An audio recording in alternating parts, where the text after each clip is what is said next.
Okay, thank you everyone for joining us today. I think last week's session, I accidentally launched straight into the seminar without introducing myself. So I'd like to say today that I'm Nikki Jovicic from LookUpStrata, so thanks so much for being here. We welcome you to today's second session of the WA Strata Reform series. I'd like to mention as a very quick reminder that we will be running the final webinar next Thursday at 2 p.m. An invite for registration for the final webinar featuring Leonie Milanis and Shane White, plus a copy of the recording of this webinar, will be emailed out tomorrow. So keep an eye out for that. And if you've received real value from the series so far, please feel free to distribute this email to others who may benefit from the information that we're providing. If you're a Strata Manager who's also a member of SCA WA, don't forget to claim your SCA CPD points for the sessions. Each session is worth half a CPD point and the full series is worth 1.5 points. Okay, so for today's session, we're joined by three presenters. We're delighted to welcome David Chokolich from HFM Asset Management, Greg McCulloch from Westside Fire Services, and Debbie Barker from StrataLoans. David will be presenting first on the 10-year maintenance plan and reserve fund. So we'd like to welcome David to the session. Thank you very much, Nikki. This will be followed by Greg McCulloch as a presentation about engaging a contractor. So thanks so much for joining us, Greg. Thanks for the opportunity, Nikki. And then we'll be joined by Debbie, who will be speaking about maintenance plans and thinking outside the square. So welcome to this session as well, Debbie. Hi.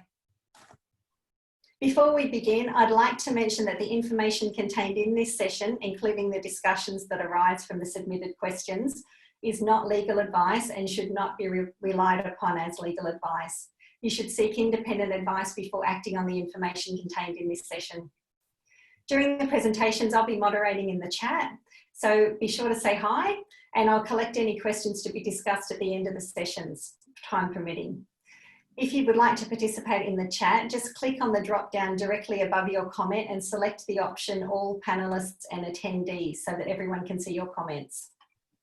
I'm very mindful of how much time we have today and we've got a lot to get through. So here we go with our first presentation from David from HFM Asset Management. David is the General Manager of Technical Services for HFM Asset Management. With over 20 years within the building services and facilities management industry, David has extensive experience through the whole building life cycle with design, construction and operation. He built his experience on a strong working knowledge of the wide variety of facilities. Okay, David, I'll hand the session over to you now and I'll join you again after the presentation to introduce our second guest for the session. Great, thank you very much, Nikki, and welcome everyone this afternoon. So as Nikki mentioned, I'm going to give an overview on the requirement for the 10-year maintenance plans in the new Strata Act and the regulations, and I guess give a bit of an overview about how we go about this, and some, I guess, some links to some information where you can get a better understanding of all the requirements. Okay, so HFM Asset Management. So as we say, we're not a typical engineering company. Most of our people are either engineers. I'm a mechanical engineer. We have civil, renewable energy. I'm trying to think who else. We've got electrical engineers across the board, and a bunch of trade people as well with trade backgrounds, and also a lot of data analysts and people with those types of degrees and financial backing. So we do, all of our work is to help clients, regardless of the type of facility that they've got, to help them and improve how they manage their facilities. Sorry. So the key solution areas are asset management, which is where this 10-year maintenance plans fall into, building improvements, so that's upgrades and retrofits, energy and water management, which is a really big thing in terms of achieving sustainability goals that are set, facility advisory, which is our consulting arm of the business, neighbours and beak, which is in the commercial office space, and renewable energy, which is a huge part of the business and growing every day. So Strata Reform, are you ready? So it's been already a few months since this has been in place. We've seen people being prepared or preparing for this change.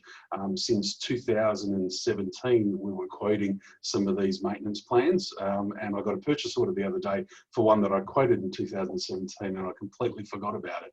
So some of these things can be a bit of a long, I guess, time frame to get these things approved.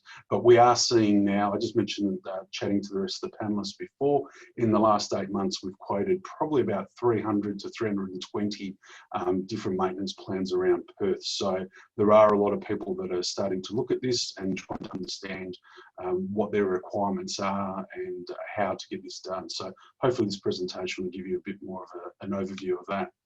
I thought it was probably worthwhile actually starting with the two main documents, which is the Strata Titles Act 1985, and the latest version you can see there on that top link, 1st of May 2020, so that's the latest version.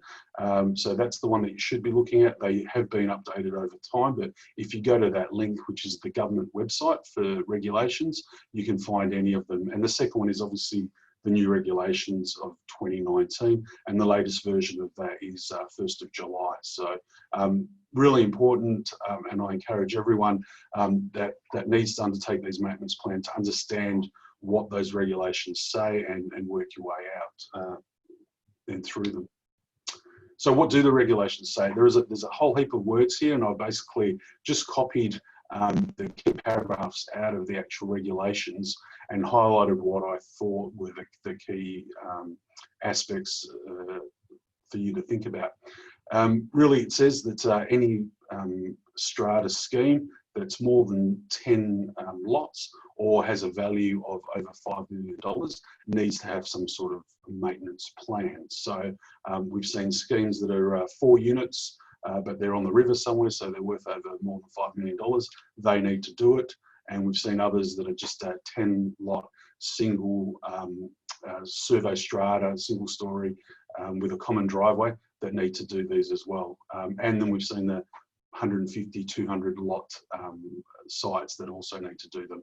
Now, all of these, they all fall into that category, but obviously the complexity of those plans will change, as I'll go into in a little bit of time. The important thing from the maintenance plan point of view is that they want the name of the strata company needs to be clearly listed on there. The name and the address of the person or persons who've prepared the plan. And it does say if the strata company employs a third party to prepare the plan, they want to know if the people have any qualifications. Now, one of the things which I get asked quite often is what are the qualifications? It doesn't say what the qualifications are. It just says that you need to provide us the qualifications. So it's an interesting one. We're mainly engineers. Most people who do these types of plans fall into a couple of categories.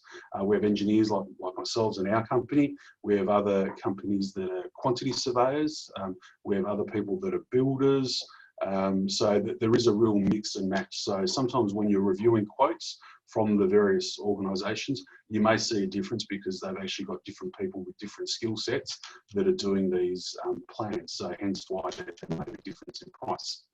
And obviously from there they talk about the plan should state the period covered.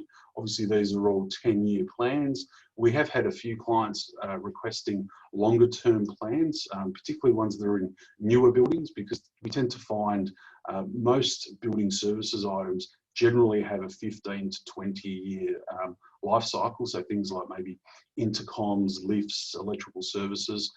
So if we did a brand new 10-year plan from a new building, there'd almost be nothing in the first 10 years. But in that second 10 years, 10 to 20 years, there would be a lot. So we have asked people to actually extend the time frame of that. So that is possible for us to do. It obviously says that it needs to list all of the common property items and personal property. There was a question put up on the website about what personal property is, and to be honest, I'm not 100% sure what that actually means. We term all the common property to be all the services and assets. In terms of personal property, the only thing I could think of that would fall into that category may be smaller things like, for example, computers, or it could be phones, if you had, for example, a caretaker or a building manager.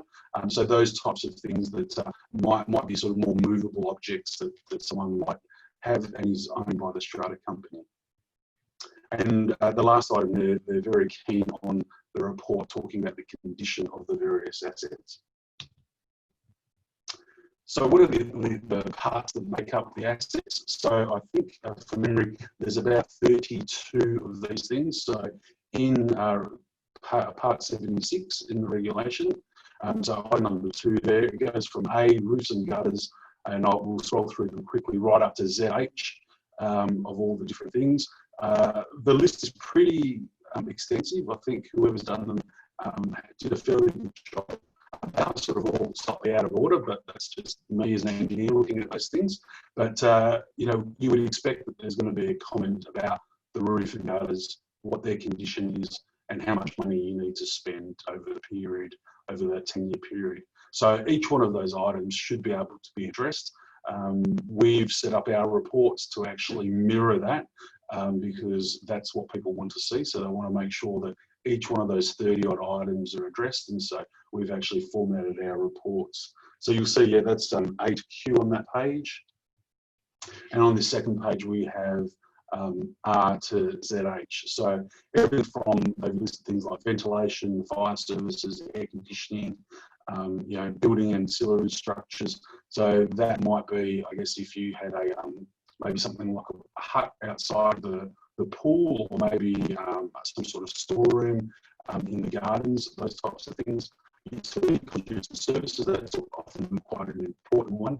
So that would be anything like power supply, water and sewage that are coming into the building, gas as well, and garbage disposal. So some of the bigger areas have, or bigger schemes have large garbage disposal units, compactors, chute systems, and those types of areas. So yeah, everything up to, you'll see there, ZE's got car stackers, and then solar and other sustainability. So I think whoever did this did a pretty good job of actually highlighting all of those. So as long as you can tick all of them off and they've been addressed, you should have a pretty comprehensive plan, in my opinion. So obtaining a quote. So now we'll talk about how to actually go through this. From our point of view, it's generally pretty easy. What we want to see, the 4 items there, is really the strata plan, number 1. It's amazing how many times people just ask for a quote without giving us the plan. I prefer to have the plan because it allows us to see basically how the building is made up, where the common areas are, and then we get an understanding of the complexity of it. Obviously, the Strata Council APN details, most, not all, but I'd say 95% of them actually have got ABN, so that's important that we understand that and we have those details. And contact details for whoever the council voters contact is, whether that's the chairperson or the caretaker on site. That's important for us. And obviously the strata managers. So quite often the requests come directly from the strata managers, but sometimes we've also had requests coming directly from people on the council loans. But pretty straightforward from there. We'll look up the site using things like near maps and Google, try to identify what it is and the type of building, and then be able to prepare a quote from that. So data to provide. Now this is a really important one. When we're preparing our reports, the more information we receive, the more accurate and detailed. Yes, Nikki? Sorry, David. We're just having a bit of trouble with your audio. It's a little bit patchy and a bit crackly. I don't know whether you might be able to just, if it's attached with a plug or something, I'll give it a bit of a wiggle. Okay. Let me check. I'll see what I can do for that one.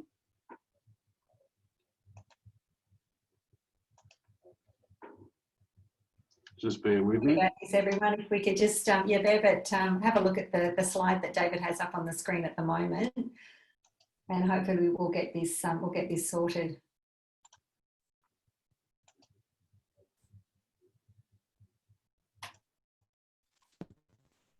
Is that any better now? That sounds much better, I think. So let's try that. That's great. Thank you so much. No problems. That's fine. No worries. Yes. So getting back to the data to provide. So this is the early revisions of the regulations did talk about scheme documents and what should be available. So this will be very important when units or lots are sold, and in terms of the information that's to be provided for the new purchaser. What we've found is that more of this information that we receive, the more accurate and the more detailed that our reports can be. So, and they're varied from we have nothing, if we're lucky we get a strata plan, to other people have been able to give us original drawings, original plans, copies of contracts, of maintenance records, other drawings, defects lists, practical completion certificates if the buildings are newer. So regardless whether it's the maintenance plan that you're undertaking or just running your building in general, having all of these documents is absolutely critical. So for anyone that's going to be working in the building, working on your equipment, they need to understand what's there. So if you don't have these things, I'd encourage everyone to do their best to actually try to track them down. And as I mentioned, it makes our life easier, and you'll get a more detailed report at the end of the day.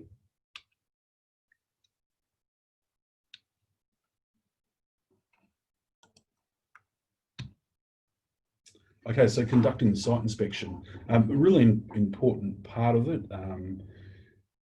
For us to be able to do it properly, one of the key things is that all the residents or the owners or the occupiers need to understand that we're going to be there on site, that we're going to be walking around, we're going to be looking at things. It's important that they're notified and they're aware of it. Where possible, we quite often have very keen people that will actually meet us on site, and they'll walk us through and tell us about all the things that are wrong and the walls that have got cracks in them and where the drain doesn't work, etc. And that's just invaluable for us, because it just means that we're able to actually highlight all of those key areas that have been a problem for the owners and occupiers for a long time, and make sure that nothing gets missed. So it's really important from our point of view and the way we like to conduct these, that we have as much interaction with the people on site and the council of owners as possible. Obviously, access to all the common areas is really important. We find keys can be very, very difficult. So a lot of strata schemes don't keep any common area keys on site. They don't, unfortunately, use lock boxes or things like that, or have people to meet on site. And that just does add a lot of awkwardness to actually getting around and doing it and completing the job properly. So that's one thing that should be there. So we're having a lockbox on site is important, regardless of whether it's me doing a maintenance plan and my team, or an air conditioning guy or an electrician coming there to do their work. So all the access is important. Roof access is a really critical, important one now. In my time of work, when I first started, people would throw a ladder against the roof and just climb up. These days, we can't do things like that. We can't just go climbing onto roofs without doing all of the safety checks and making sure that we actually have proper areas to access the roof. This is absolutely critical. So what we've found that on some sites, we've actually used elevated work platforms or scissor lifts to access roof areas. Or now, very common is that we're actually using drones to actually help us look at those roof areas, and things like inside the gutters that are on the edge that we wouldn't be able to get within 2 meters of anyway.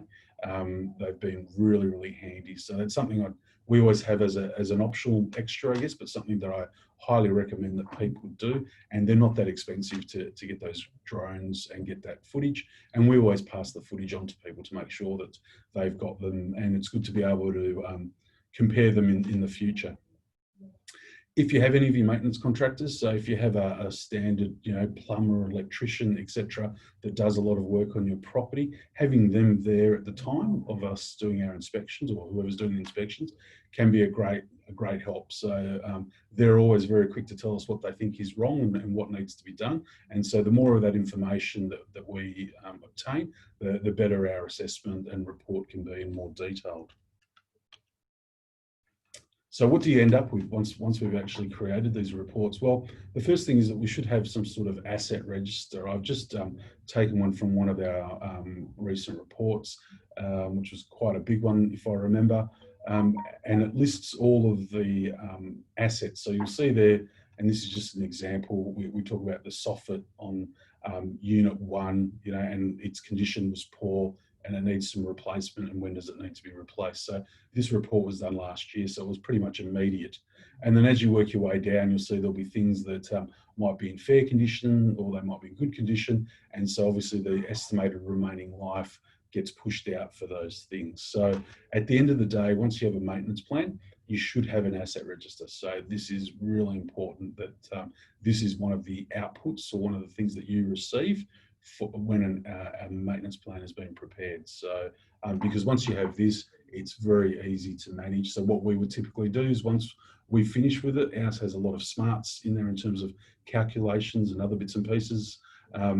We would provide that to the client, and then the client could go through and update those things. So for example, if they fix that soffit on Unit 1, they could now say it's a very good condition because it's been done, and there won't be any replacement costs. One of the key things as well that we've had for people is, once we've created a maintenance plan, we highlight all of the items that need to be repaired. And now they're not necessarily defects. We try not to use the word defects, because that's quite often associated to builders' works and the building of the building, but where we just say repairs are required. So for whatever reason something has failed, whether it was not built properly in the first place or installed, or whether it's just time and use and service that it's perished, it's really important to keep on top of these things and have them recorded so that you know where you're at. So you get your asset register. After that, we would end up with a table very similar to this, which would give you a summary of if you imagine all those 32, 33 odd items along the bottom, and just giving you that really quick physical graphical output of what is the condition. So you can see what your low points are. And as an example on this one, the doors were down at 2, the gutters and the eaves were at 2.5. And so this is from generally from 1 to 5 that these things are rated. So they're in sort of fair to poor condition. So they would need work done on them. So having this type of output is really important from your maintenance plan. So what should you get from your maintenance plan? We talk about reserve fund forecasts. What we would expect is that you'd end up with some sort of graph like this, or a table. This is really important and a key output that people want to see. So if you take this one, for example, I think this might have been from that same report last year. There was a big spike at the front there in 2020 of works that needed to be done. So renewal and planned maintenance. They were really important. So we get on top of those things, and then you'll see the green, hopefully the colours show across the Zoom, that you can see the different colours on where you need to spend.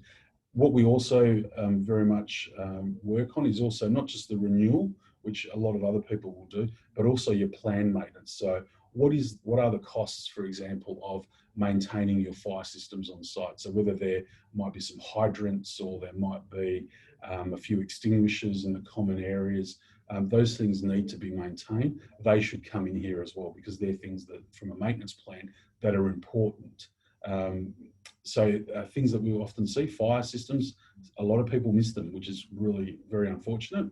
And also electrical switchboards, we find that many people don't get them scanned. So you can get thermographic scans, which take a thermographic photo, so you can see hotspots. And generally, if there's a hotspot, it means it's a bad connection, and they're more prone to actually causing fires. So it's industry best practice to make sure that switchboards are scanned every year. And generally what happens is the electricians will scan them. If they see a hotspot, they'll go in there and address it then and there, so you know that you're safe. So all of these things are important, so to have those broken down. The other one that you see there is operating costs. So things like, for example, you might have common water and common power for things, if you had a swimming pool or some of those other areas. So we will put those costs in. Others might be, excuse me, capital costs for upgrades. So not refurbishing, but for example, people might want to put something like a solar system on the roof, or they might want to do something different that doesn't actually exist there at the moment. So it's a capital outlay.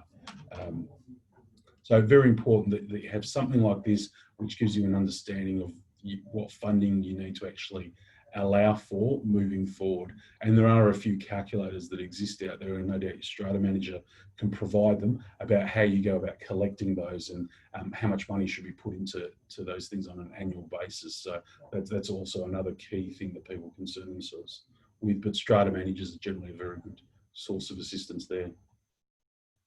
We're moving on soon, but in terms of maintenance contracts, people always ask me, what is there to maintain? Well, here's a standard list that we have, but really, if you look at it, any one of those 30 odd items that have been highlighted in the plan is something that they expect to be maintained, that needs some sort of maintenance on it. So all of them do, but the key ones are things like air conditioning systems, fire, electrical, garages, garage doors, boom gates, all of those types of things always need maintenance. So anything that's got moving parts is always very important that that's maintained. A really good source of information for anyone that's managing a multi-unit residential property is this FMA document. Now, I have to put my hand up and say I am a director of the FMA, so this is an industry body, but this document, and you should be able to Google it and find it quite easily, is probably one of the best documents that you'll find out there in the industry.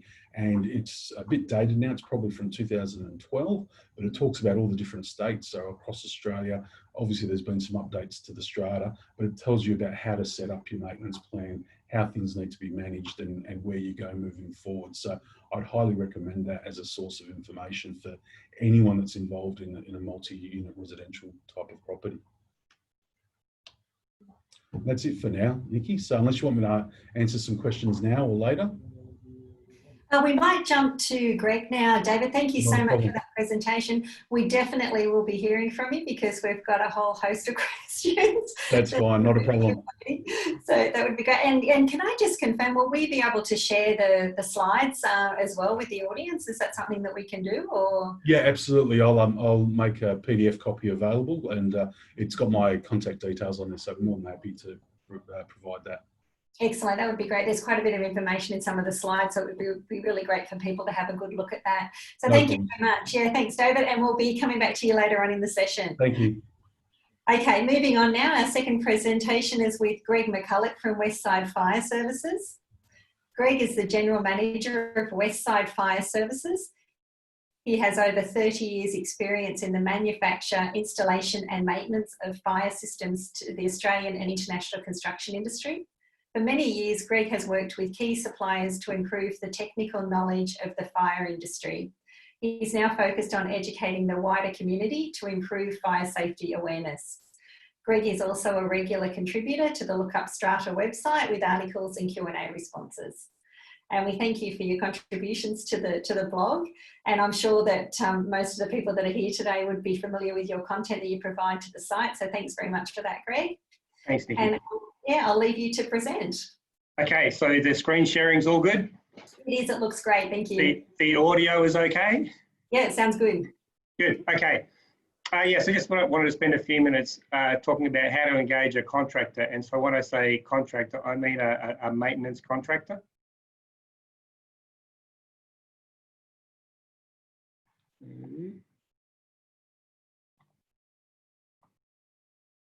So in the new West Australian strata laws, there's a requirement that all council of owners act with honesty, loyalty, and in good faith. And that's not to say that they haven't done that in the past, but it's highlighted right at the start of the Act that that's the requirement. There's also the West Australian Building Regulation 48A, which has been in existence for some years. It is a requirement that the building safety measures are to be maintained. And generally speaking, the owners of a building have a duty of care to ensure that the building services are always operating effectively and are compliant with the relevant Australian standards. So I'm just interested in making sure that there's a process in place that when a contractor is engaged, that it's actually the right contractor for the job, because there's lots of different contractors out there with lots of different skills, but are not all necessarily right for your particular building.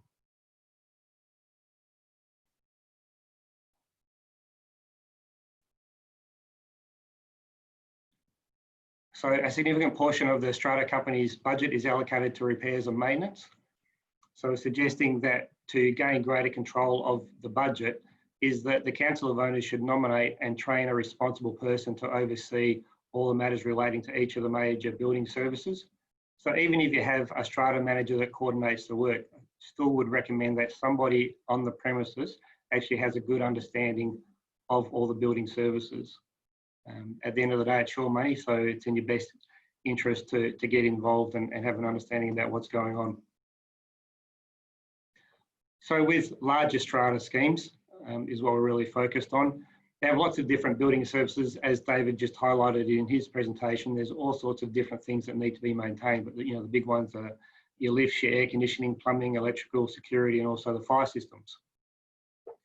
So before appointing a maintenance contractor, the responsible person, whether that's someone from the Council of Owners or the Strata Manager, should familiarise themselves with the various types of systems that are in the building, because they can vary a lot, and also make sure they're up to date with the relevant Australian standards for the building services they're looking after.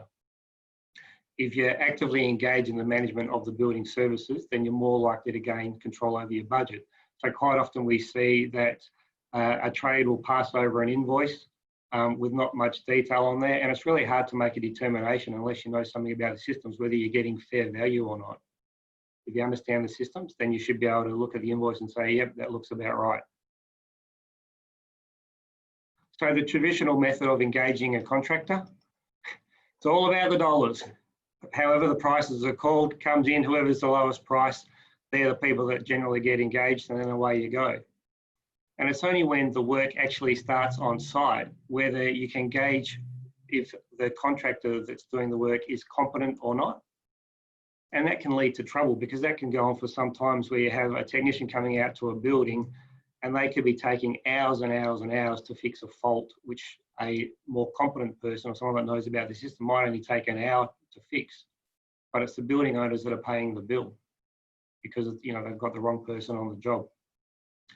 And then it's only after some period of time, if you've got the right person, that a relationship forms with the company, where I'm suggesting that if we do a bit more upfront work, that you can get all of that sorted out and start the relationship even before the technician gets to the site for the first visit. So vetting is really important. So because building systems are getting more complex, and it's very specific manufacturer knowledge is required with some of the systems. So just because, for instance, with fire services, just because you say that you do fire services doesn't mean to say that you can actually properly maintain every single piece of fire services equipment that's in every single building. It's just not possible. So I would definitely suggest that before calling any prices, that the technical knowledge and competence of the companies that you're thinking about getting prices from is actually tested, to try and get some understanding about the depth of their knowledge. Also, we've found that with some smaller companies, there's one person within the organisation that is really knowledgeable about the particular system that you have in your building, but that one person might not always be available. So you might, if you have an after hours call out and an emergency, that person might not be able to come. So then you're going to get a second person that will come to your site and will have a difficult time in actually problem solving. Yeah. So test the knowledge. I'd also recommend before calling prices, they actually put together a scope of works. And that doesn't need to be a 20-page document from a consultant, but at least put some bullet points down so that you know what your expectations are that you want done in your building, if there's particular Australian standards that you want done. And also if there's any special requirements that you need. So is there any particular times you can access the premises? Is there particular response times? Is there something critical about your premises where you need somebody there within the hour, or is 4 hours okay? Are there things like spare parts do you want then kept on site, or is there access requirements, etc.? So it's good to have that documented up front, and then test the candidates. Can they actually provide the service level that you're looking for? I definitely recommend that rather than just putting out a blanket scope of works to anybody, that you get your list together and ask them to come down and do a site inspection. And to me, that's a very good test about the commitment that the company is going to have to your premises. If you get a reaction where the company says, oh no, I'll do a price and I'll just email it to you and let me know how we go, they're probably not going to be that responsive. It's much better to actually get down there and get them in front of the equipment, and again, you can test their knowledge a little bit and just see how they present, the kind of questions that they're asking about. The systems will give you some sort of indication about the level of service that they'll offer. I'd also recommend that you interview a manager of the company, a senior manager, because when things go wrong, it's going to be that person that you're relying on to get things sorted out. So if you get a bad vibe from the manager, it's probably a good indication that you should go somewhere else. Next, I'd also be asking about what documentation is provided. Most reputable companies these days, doesn't have to be fire services, but all the big service companies have a customer portal, so you have easy access to your information so that you can see when the work's been done, you can see what work's been done, you can see what quotes are outstanding, what's been invoiced. Yep. So everything should be transparent. And as David touched on, the companies all should be providing you with an asset register. That also provides a good check to make sure that what you think should be maintained is actually being maintained. It's very easy for, on the services side of things, for fire, we might miss a hose reel or a fire extinguisher because it's up in a plant room that when the person that originally came down to do the quotation didn't have access to or wasn't shown. So the equipment can be easily missed. So it's always good to get an asset register. So when it comes to pricing, yep, the old conventional wisdom is to get 3 prices. So I'm still advocating that you can get 3 prices, but just make sure that you've done the pre-qualification first. And then just check that the pricing that you're getting back is apples for apples. Because it's a very competitive market, lots of contractors come up with weird and wonderful ways to submit their pricing. And that cannot sometimes not be that transparent. So again, you look like you're getting a very cheap price, but sometimes you get what you pay for. So the scope of works just really helps. If you can tick off the scope of works and they've come back to you with their price and they've listed all the things in the scope of works, then you should have some confidence that you're getting what you want. But there are, unfortunately, lots of companies out there that aren't that transparent. We find a lot of our own competitors will come in very cheaply for the monthly servicing, but every time that their technician is on site, there'll be a list of consumables which we would normally include for, that these other companies don't. So where you'd expect maybe an $85 bill to come in and check your fire detection system or your extinguishers or something like that, you end up with a $200 bill because they go, oh, well, this was wrong, you need this tag, you need these signs or something that should normally be included. So you just want to make sure that you have a good understanding about what the pricing model is. So if there's 0 defects that the technician has found when they come to site, then you shouldn't be paying any more. You just want to be careful of the companies that have a similar pricing to car mechanics, where, yeah, we'll do the cheap service for $150 and then you walk out with a $1,000 bill because, oh, we found this, we found that. Just need to be a little bit cautious. Another thing that we find, it's just important to have an understanding if the contractor's salespeople and their technicians work on commission or not. We find this a lot, same thing where someone's gone in with a low price, but because their technicians are working on commission, as soon as they come on site, they'll start pointing at things that are a little bit dubious as to whether they're actually required or not. So you can sometimes end up with an oversupply of products or services, where if they're not on commission and it's just a fixed rate, you just want to get in there and do the job properly and then get out. Again, no extra cost. Another point where people sometimes get caught out is that the normal hours pricing looks fantastic, but the out of hours charges can be horrendous. So before engaging the contractor, you just want to have a good understanding about what their normal hours of work are, what their after hours hours are, and then what the call out charges are. A lot of companies have a price, might be $500 for a call out charge after hours, but does that include 1 hour of labour, or does it include the travel? And then what's the rates after that time period's used up? Another thing to just check, so strata managers and council of owners don't generally receive commissions from contractors. But if they do, that should be disclosed as part of the selection process. Again, just providing that transparency.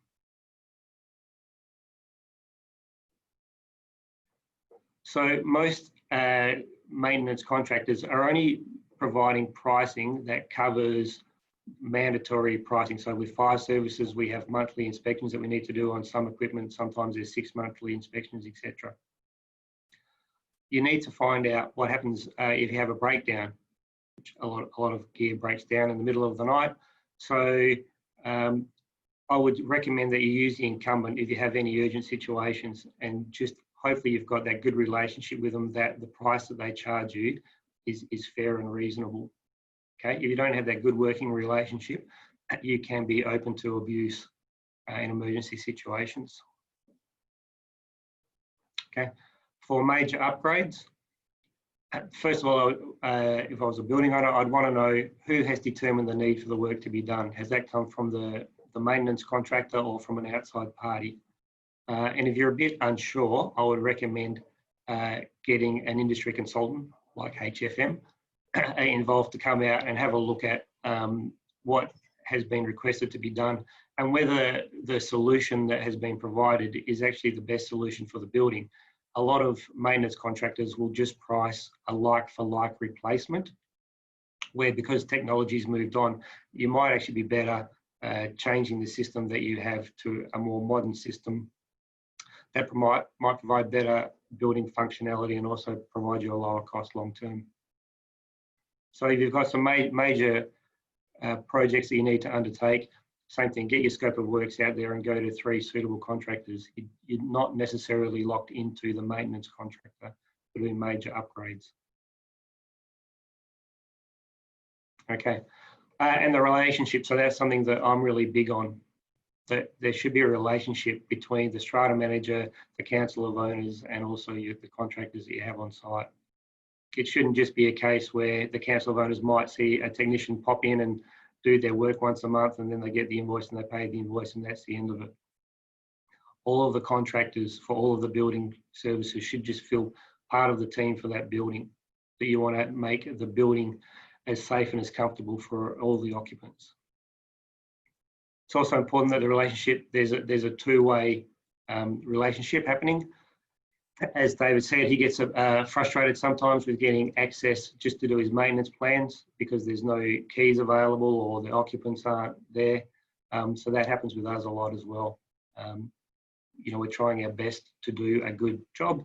Sometimes we need help from the owners to make that happen. So access is really important. So that's the same with fire systems. When we're testing fire detection systems and emergency warning systems, there's an annual test, and that means that we need to get into every apartment in a building.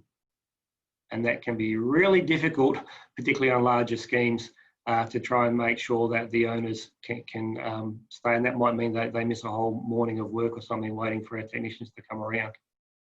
It's just really important that that happens, because if you have the unfortunate event where you have a fire, the insurance claim assessor is going to come out and have a look at all the service records, and then it's going to be, well, hang on, this whole floor wasn't tested.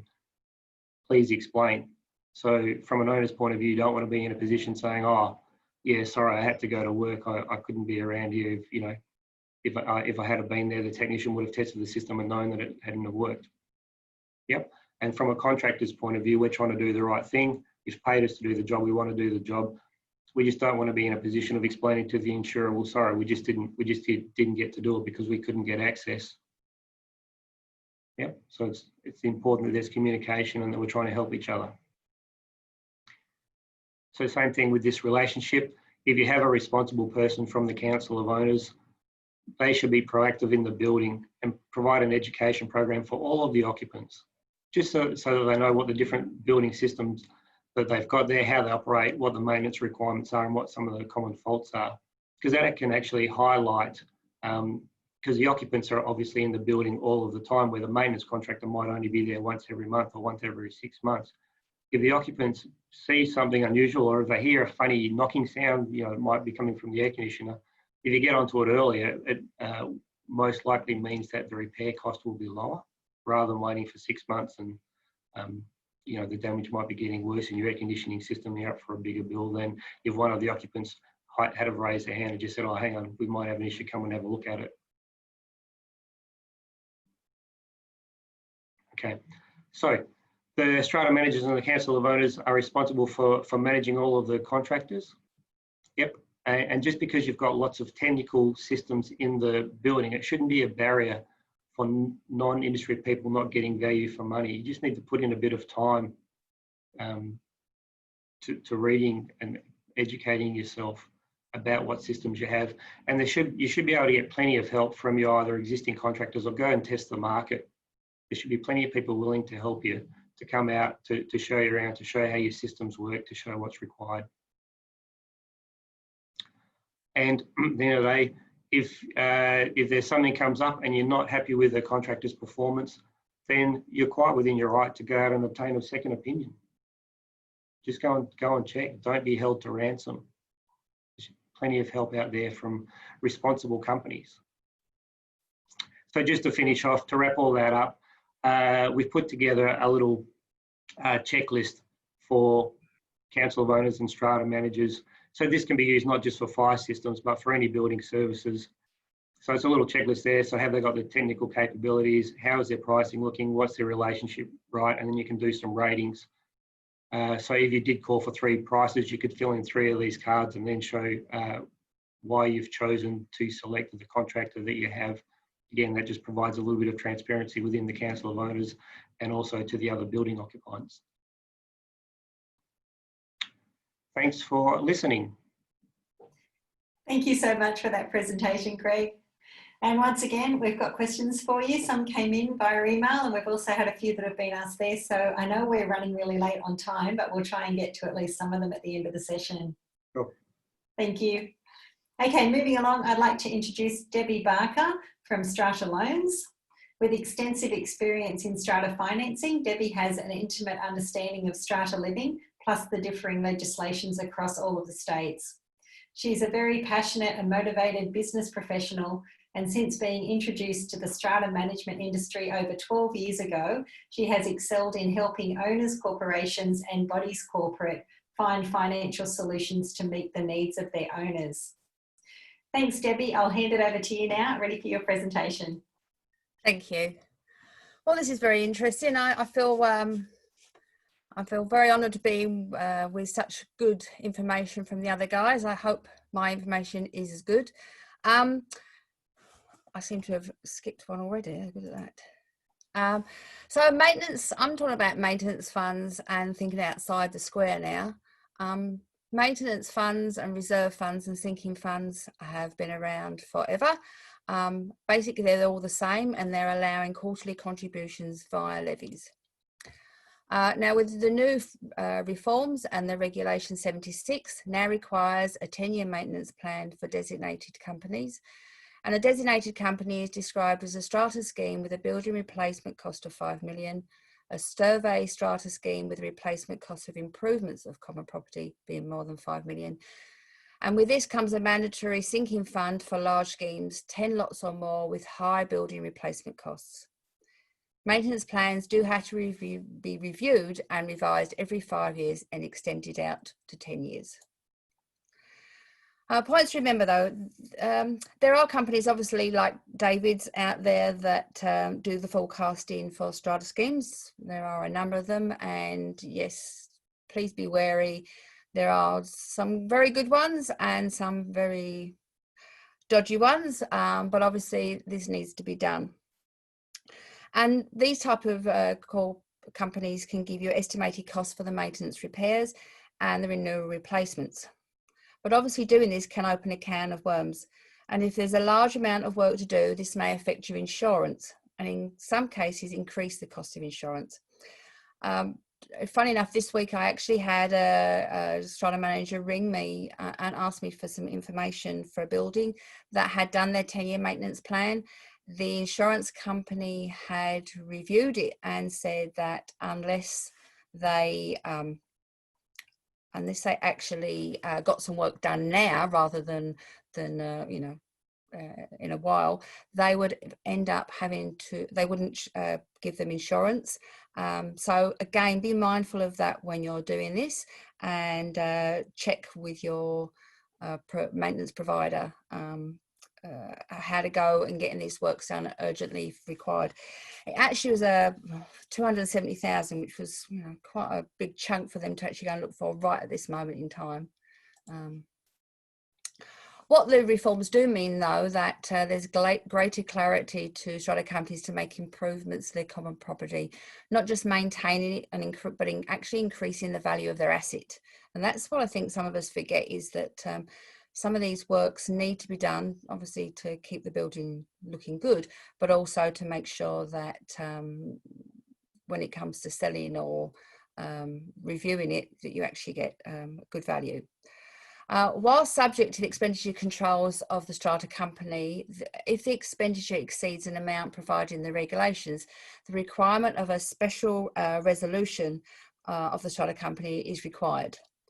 And the sinking fund is mandatory for the larger schemes, but unfortunately it doesn't tell you how much you should increase the amount to, and a decision by the strata company can make to improve the alterations or improvements needs to be, hopefully your maintenance company can actually help you with that.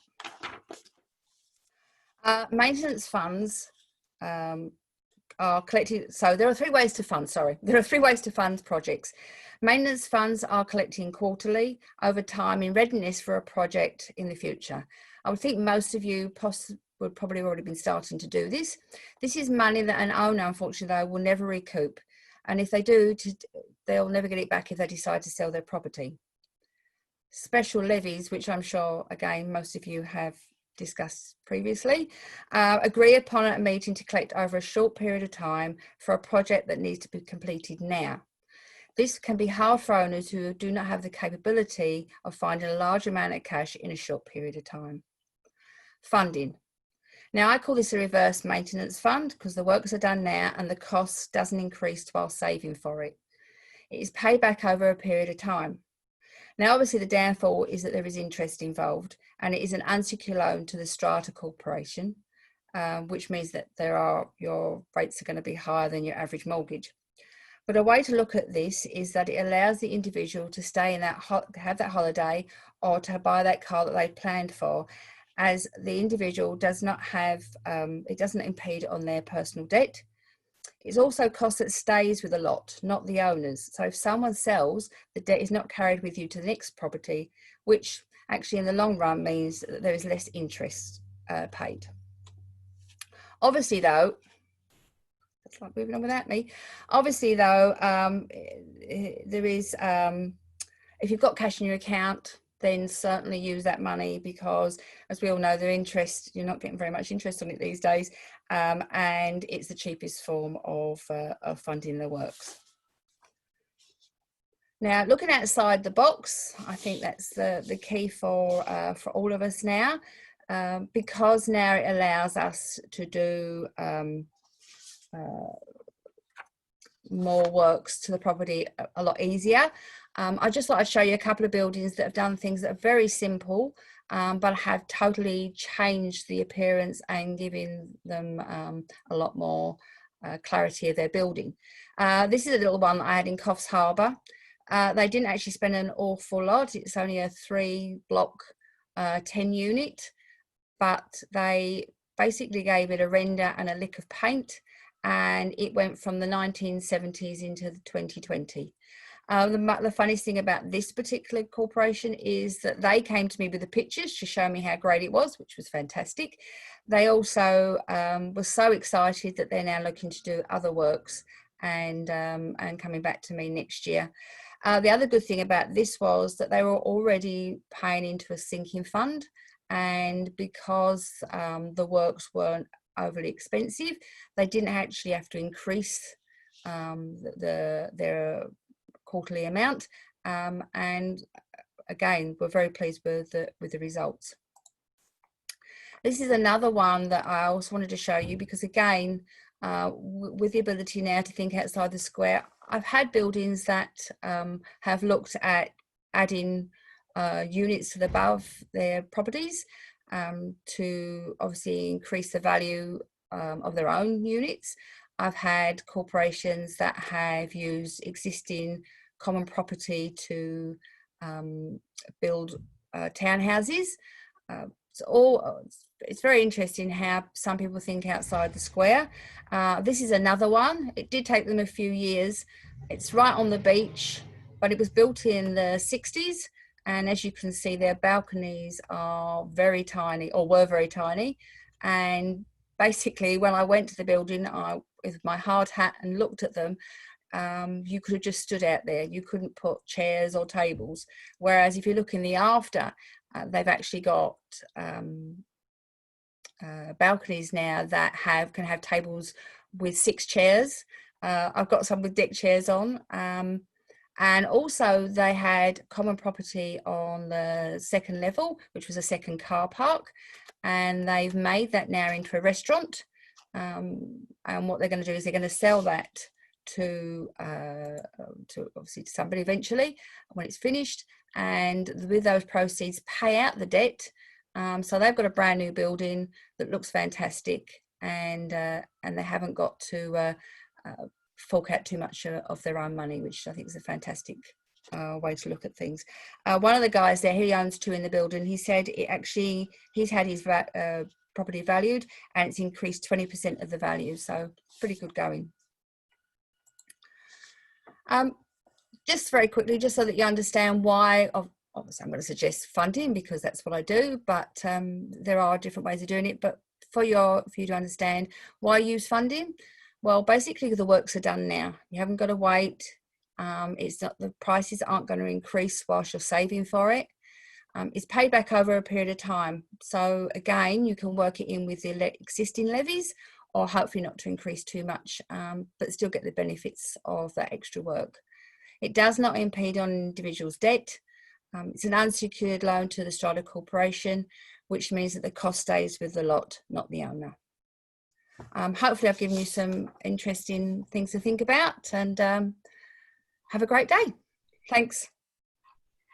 Thanks so much, Debbie. I love the before and after photos. There's some really great ideas there. So thanks very much for sharing that with us. Okay, that was excellent. Now that brings us to the end of the presentations. I know that we're running really close to the end of time, but if anybody would like to stick around for a little while, we have got quite a few questions to get through. So we might just touch on a few of them, if that's okay with our panelists. Excellent. All right, we might start with you, David, if that's okay, since you seem to have the brunt of the questions. Yeah. So one of the ones that came in via email, which I thought was really interesting, it's from Nina, and she's saying, I bought into a strata of 12 units in December 2019. We don't have a 10-year maintenance plan. At our AGM, joined the Council of Owners, and I was the only person aware of the legislative change. Our Strata Manager brushed my question off by saying our complex is in a good position because owners have maintained everything well and nothing major is coming up. I reiterated, we still need a 10-year maintenance plan. The Strata Manager got the usual contractor to come and do an annual inspection and maintenance after, but no 10-year plan. Where does that leave us? Yes, well, yeah, that's an interesting one, actually. It seems that most of the problems happen when people can't communicate and can't get along. So, as Greg said, relationships are important. Generally, where the issue will be is if a savvy buyer comes to buy in there and asks, why is there not a maintenance plan? Where is your maintenance plan? That's when I think that there will be problems. So at the moment, it's probably not going to be an issue. I haven't heard of anyone getting fined if they don't have a plan. But as I think Debbie put, that if you manage these things, you can actually increase the value. So there'd be no reason not to put a plan together. They could quite easily highlight all of those items, those 33 items, put a condition rating against them. If they think that they're all good and they don't need to spend any money over the next 10 years, you could do that easily on the on a spreadsheet. And as long as that person, whoever it might be, whether it's the chairman or whoever wants to sign off on it, wants to accept that as their maintenance plan, then they can do that. But I do think it's going to cause problems in the future. And I think what will stress it will be when someone comes to purchase property. And if they're a savvy buyer, they'll be asking the questions. And I think there's also a requirement from the real estate agents for them to be able to obtain all this information. So yes, probably there won't be anything that triggers it now, but how do you tell people that they need to do things because it's best practice? So yeah, sometimes you're just banging your head against the wall, to be honest. Okay, thank you. All right, well, I might stick with you as well since you're here and I've got you. So another one that I thought was interesting as well is one that came in from Wayne. And Wayne is asking, I'm questioning why they would introduce a 10-year maintenance plan and make a reserve fund compulsory, yet there's no link between the two. The new changes do not give any benchmark for how much a strata company should raise as a reserve fund. I have exactly the same question, Wayne. I'm not too sure why. Yes, I don't believe that the new regulations actually stipulate how much you need to keep in there as a minimum. But again, this will be something that if someone asks to see the records and they see that your reserve fund forecast is showing that you need to spend $250,000 to update your lifts and you've got no money in there, then people will be asking questions. So, you know, where are they all going to get the money from? Is that going to be a special collection that they're going to have to do? So that will be a concern. So yeah, I don't think you're going to be able to have one without the other. So this might all take a year or two before it washes through the system, but my gut feeling will be that people that are purchasing are going to be the ones that are going to be driving this. So if they're looking at Strata Scheme A and the one next door and they look similar, but one seems to be better managed than the other, then that's probably what's going to drive it at the end of the day. Okay, great. Thank you. Thanks so much. And probably because I'm just here with you now, and it sort of ties in with that question that you just answered, Anne was asking, when does the 10-year plan have to be in place and do the funds need to be saved into a separate fund? Yes, so I believe there has to be a fund, so that a fund needs to be created, i.e. a bank account, a trust. But as I said, my understanding is that the regulations don't stipulate how much money you need to keep in there. But I guess in terms of the Council of Owners, they need to understand how they're going to be able to get that money or get a loan or look at whatever options there might be to have that money available to them when they require it. So I've had people say to me, why should I pay for a fund for a lift to be upgraded in 10 years time if I'm not here now? But that same person's using the lift every day. So it sort of seems a bit silly, but these are the questions that I'm asked. So yes, I believe the regulations don't stipulate and aren't clear on that, but I think something will happen to someone and that'll create a precedence in the industry, and then people will follow. So no doubt lawyers will get involved and then everything will get messy after that. Okay, great. And I've just got a few comments that are coming in. Shane White was saying if no 10-year plan, then they're not compliant with the Act. And he's also commented the only way to fund the lifts would be by special levy. So, yeah. Okay, we might just switch to Greg now, if that's okay, because we had a few questions come in as well. And one from Melody, Greg, was if we're not experts, how do we acquire a scope? Yep. Try and find somebody that will help. There should be plenty of contractors like ourselves, for instance, with fire services. We would happily sit down with somebody to map out a scope of work. It's not that difficult if you know what you're doing, obviously. And I would expect that there are similar companies to ours in the other industries that would do the same thing. So we actually want to make the industry better. So by helping council owners put together a scope of works, that should be heading in the right direction. Okay, and also with Melody, she also asked, will quoting usually for fire services cover the long term, like a 10-year replacement of smoke detectors, how often the fire panel batteries need to be replaced, etc.? Yep, so generally with fire services, it's only the required testing to be done within 1 year. So the different types of fire systems have different requirements for it. Generally, the longer term ones are not included in a standard pricing model. They're quoted as they come up, which is another a scope of works that you could put out to tender so that you don't feel that you're locked into your current maintenance contractor. You could test the market. As far as the batteries go, generally we would recommend every 2 years that they be replaced, but every year as part of the annual test, they get load tested. So if they failed or they look like they're getting a bit low, we would flag that. Okay, thank you. And Debbie, we might jump to you. So we've got a question from Mark that actually came up in the last session, but I thought I'd bring it back up because I thought it was pertinent to today's discussion. And his question: does the new legislation affect a strata company's ability to take out a loan? No. This is the short answer to that. No, it's still an ordinary resolution. It still can be put up the same as they would put up a special levy, and decided by 25% of the owners. Okay. Thank you. I might just jump back to David again now then, because we still have a few of the questions for pointing to the maintenance plan. So Melody asked, an asset register is much more detailed than the 10-year maintenance plan. Concerned this is likely to impact on value of the owner's asset, a buyer negotiation, which you've kind of touched on as well. Is the asset list and repair list going to be separated from the overall maintenance plan? My answer would be no. We put them all together. There are different contractors that handle these things different ways. We always put them together, so the report is broken up. As I mentioned, the asset register is really important. The condition and whatever repair works are required now. Plus then there's also the end of life, so when it needs to be replaced. I don't see any benefit from trying to separate them. If anything, to me, it makes sense to have them all together. I have had people ask, do we want to show people what we need to spend, as in trying to hide it?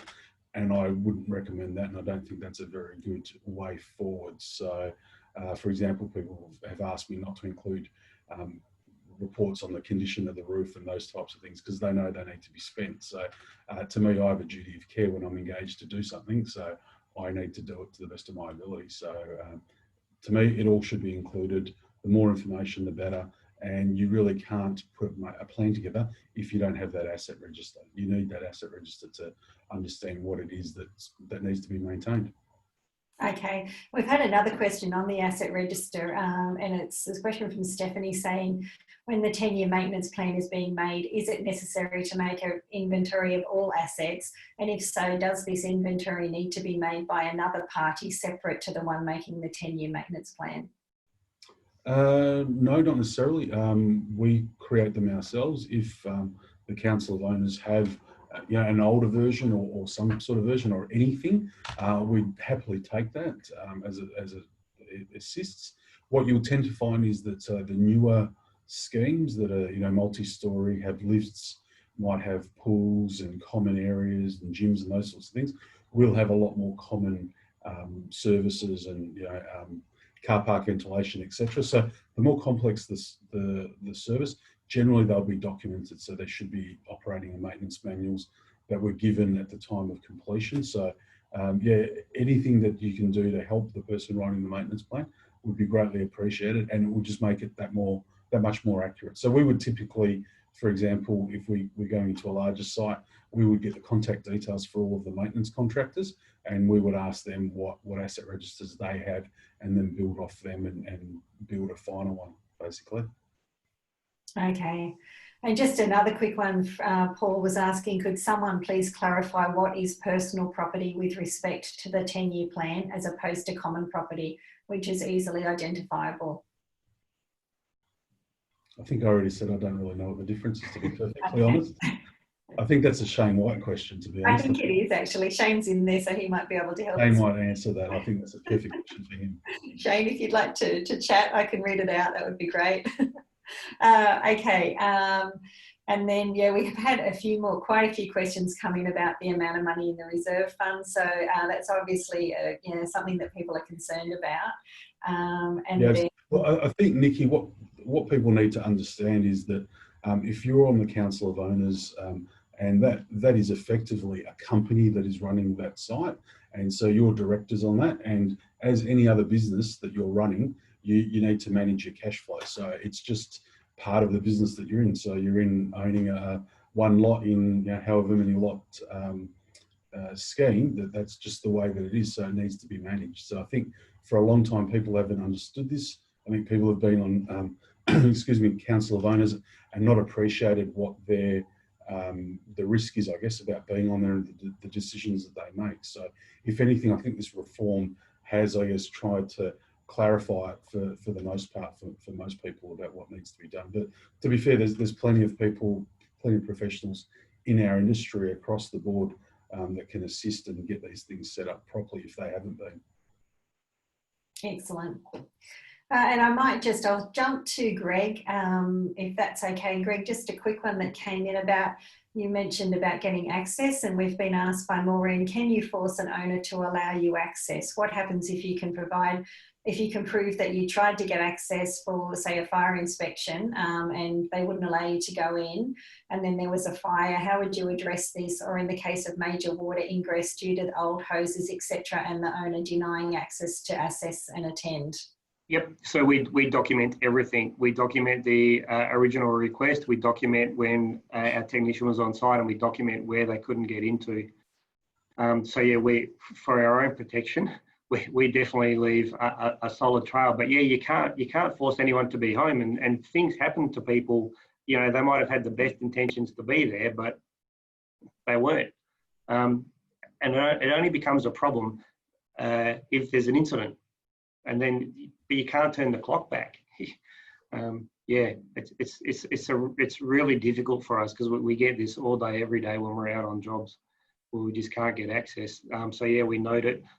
We always offer the Strata Manager or the owner can get back in contact with us, and we'll come back to do it, to do the test again for them.